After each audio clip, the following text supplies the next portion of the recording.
Bonjour tout le monde. Sans grande surprise, je voulais teaser la semaine dernière mon book haul du mois de juillet et d'août. Voilà, book haul estival. En voyant ma pile là, c'est surtout des grosses bricasses que j'ai achetées, des livres bien lourds. J'ai galéré vraiment pour faire la miniature parce que sur 2 mois, du coup, j'ai acheté 1, 2, 3, 4, 5, 6, 7, 8, 9 plus tout ce qui est print captif, ça fait 12. Ça va. J'en connais qui pètent un câble beaucoup plus que moi sur une période de 1 mois. Donc ça va, je me dis que c'est pas si excessif que ça.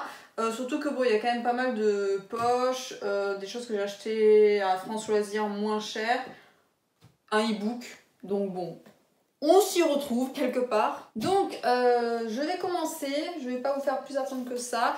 Dans un premier temps, j'ai acheté, c'est précieux, le tome 2 et le tome 3 de la saga Le Puits des Mémoires de Gabriel Katz, que j'ai aux éditions ici Pocket. J'ai pété un plomb. Là, tout simplement, j'ai pas d'explication. Je voulais m'acheter le tome 2 de toute manière, vu que le tome 1 a été un énorme coup de cœur, comme vous avez pu le voir dans un de mes hebdos de lecture. Donc voilà, je voulais me procurer le tome 2, et il y avait le tome 3. Allez savoir pourquoi, il s'est retrouvé dans ma main. Alors j'ai pas lu encore le tome 2, hein, mais franchement ça a été le gros craquage.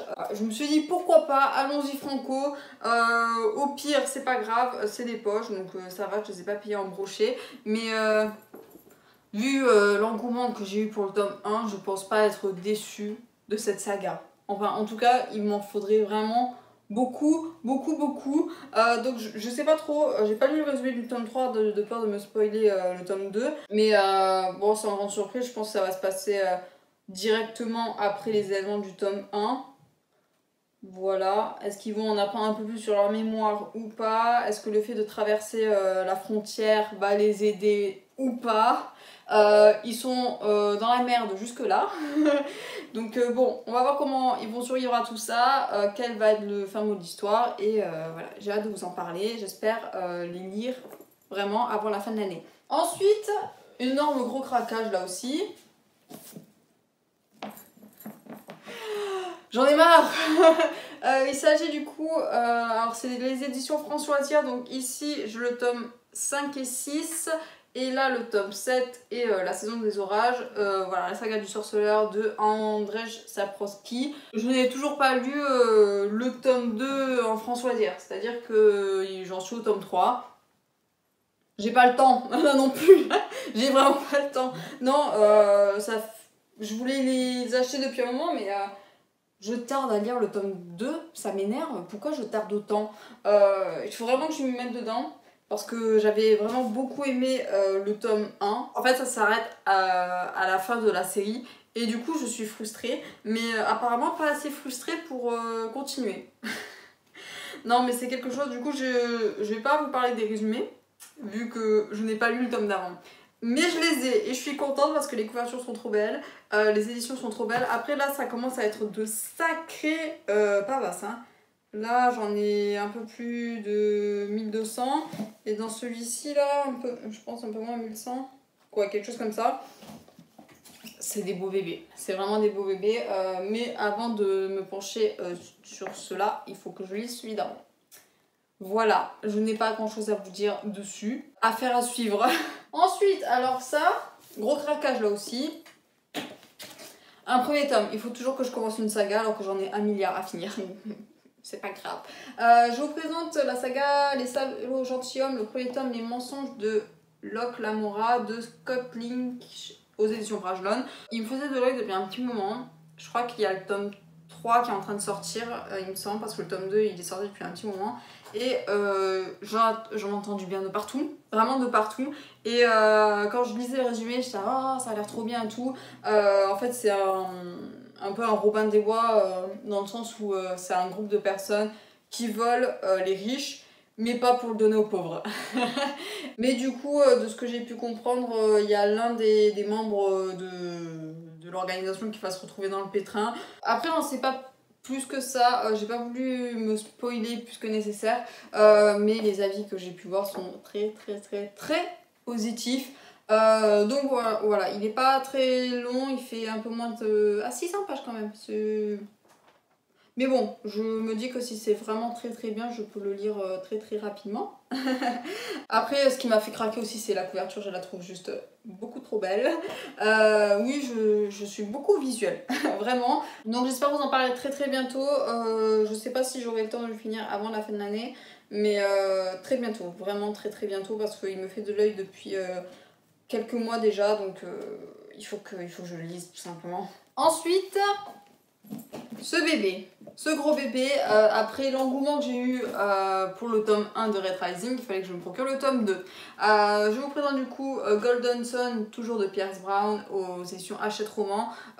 Ils sont en poche, c'est juste que j'ai commencé à en brocher parce que le tome-ci a été en réduction au moment où je l'ai acheté. Donc je continue à en brocher, sinon ça m'énerve d'avoir des éditions différentes. Mais du coup, je suis très très contente de me l'avoir procuré. Voilà, j'ai mis un petit moment parce que vu qu'ils sont sortis en poche, c'est assez difficile de les trouver en librairie. Mais donc, ça va se passer quelques années, je crois 2 ans. Oui, 2 ans après les événements du tome 1. J'ai tellement hâte de retrouver Darrow, de retrouver Mustang, de retrouver Rock, de retrouver toute la populace là et de savoir comment ça va se passer. Comment, voilà, le dénouement. Alors après, il y a le tome 3 évidemment, mais voilà, je suis à fond dedans. Franchement, alors, je pense que c'est toujours écrit à la première personne. Enfin, en tout cas, j'espère parce que être dans la tête de Darrow, mais c'est juste épique. Donc il faut que ça continue comme ça. J'ai très très hâte. J'espère en apprendre un peu plus sur le monde parce que du coup, dans le tome 1, on était très très concentré sur ce qui se passait à l'académie. Là, j'espère qu'on va explorer d'autres choses parce que vu que c'est la SF dystopique, voilà, qu'on va aller peut-être un peu dans l'espace, voilà, des petites choses comme ça. Celui-là il va passer avant la fin de l'année, c'est obligé, donc j'espère vous en parler, alors peut-être pas en septembre mais en octobre du moins. Et puis voilà, juste je l'aime beaucoup, je l'aime d'amour et j'espère vous en parler en très bien en tout cas. Ensuite, mes achats BD, je me suis procuré ce précieux qui est sorti en français il n'y a pas si longtemps parce que c'est l'édition que j'ai vue le plus souvent. Je me le suis procuré en anglais. Il s'agit de Bloom de Kevin Panetta et de Savannah Ganucho. Pardon, j'écorche très certainement les noms. Aux éditions First Second. C'est un boys love, donc voilà, une histoire de romance entre hommes. Voilà, les dessins sont assez sympathiques, c'est très bleu, j'aime beaucoup. Donc bon, à part le feuilleté, j'ai pas eu l'occasion de le lire. Avant parce que après je suis partie en vacances quand je l'ai acheté, donc j'ai pas eu le temps, mais je pense que je vais vous parler dans la lecture de septembre, c'est presque obligé. Voilà, j'ai feuilleté un peu rapidement si le vocabulaire était un peu compliqué ou pas, mais bon, ça a pas l'air. Donc voilà, incessamment sous peu, je vous en parle, c'est obligé, mais ça a l'air tout mignon. C'est l'histoire alors je sais pas trop les noms, mais de ce petit, dont le père veut qu'il reprenne la boulangerie, ou je sais pas trop, enfin le business familial. Et ce monsieur-là va être engagé par le papa. Donc bon, il va y avoir une petite histoire, j'en sais pas plus, mais ça a l'air très très chou, vraiment très très chou. J'ai hâte de vous en parler. Et puis voilà, ça a de bonnes critiques apparemment, de ce que j'ai pu voir aussi pour l'édition française. Beaucoup de personnes l'aiment beaucoup, cette petite BD. Donc bon, je vois pas pourquoi ça n'irait pas pour moi. Et autre gros craquage. Alors ça, mais si j'étais pas France Loisirs, je l'aurais pas acheté, je pense. Cette BD transpersonnage de Loeb, Rochette et Legrand. Aux éditions du coup France... Ah non, c'est pas France Loisirs là, je pense. Je l'ai acheté France Loisirs, mais je pense que c'est quelque chose d'autre l'édition. Édition du Club France Loisirs, Paris. Non, c'est France Loisirs. Hein. Réalisé avec l'autorisation des éditions Casterman. Bref. Donc, ça regroupe le premier cycle qui compte 3 BD. En fait, j'ai vu qu'il y avait la série du coup qui était passée sur Netflix. Je l'ai pas regardé. Mais j'avais adoré le film. Avec Chris Evans, il me semble. Et alors, je savais pas du tout que c'était une BD à la base. Et en fait, je suis un youtubeur qui parle beaucoup de cinéma et qui disait que voilà, la BD a été épique, c'était trop bien, tout ça. Et donc, je me suis dit, Et ben pourquoi je ne l'achèterais pas vu que j'ai beaucoup aimé le film et vu de ce qu'il en disait, tous les problèmes que soulevait cette BD, tout ça, ça avait l'air vraiment très très cool. Je pense que si je ne l'ai pas acheté avant, c'est peut-être à cause des dessins que je suis très... Encore le premier tome il est sympa, mais c'est vrai que sur les derniers tomes j'ai peut-être un peu de mal sur certaines planches. Bon, après je verrai, je pense que je vais vous en parler aussi pour la lecture de septembre. J'ai pas eu le temps, là aussi je l'ai acheté en même temps que Bloom, juste avant de partir en vacances, donc depuis j'ai pas eu un week-end de dispo. Donc c'est une belle BD quand même, elle fait à peu près 300 pages, mais ça a l'air très très cool. Vraiment, ça a l'air très très cool. À voir, voilà, alors je vais pas comparer le film avec la BD parce que ça n'a rien à voir, mais ce qui est cool c'est que du coup c'est français. Donc voilà, je mets en avant quelqu'un de français, comme la saga Le Puits de Mémoire. C'est du français, lisez français. Donc j'ai hâte de vous en parler, j'espère que ça va me plaire vraiment. Bon, il n'y a pas de raison, franchement il n'y a pas de raison, ça a l'air très très stylé et vu que j'ai beaucoup aimé le film, il n'y a pas de raison que je n'aime pas la BD. Parce que je pense quand même que les univers sont assez proches, donc il n'y a aucune raison que je me fasse peur comme ça. Donc je vous en parlerai très bientôt. Et pour finir, j'ai acheté des e-books. Alors en plus de toute la saga Le Prince Captif, j'ai acheté, alors que je vous le retrouve, c'est une amodée qui m'a chaudement recommandé ceci, qui m'a vraiment... Ah, il faut que je lise, apparemment ça a l'air pépite. Je l'ai là. Les Maîtres de l'Ombre, la saga Night Runner, le premier tome de Lynn Fleewing, excusez-moi pour le nom, que j'ai aux éditions ici, Milady. Je suis contente.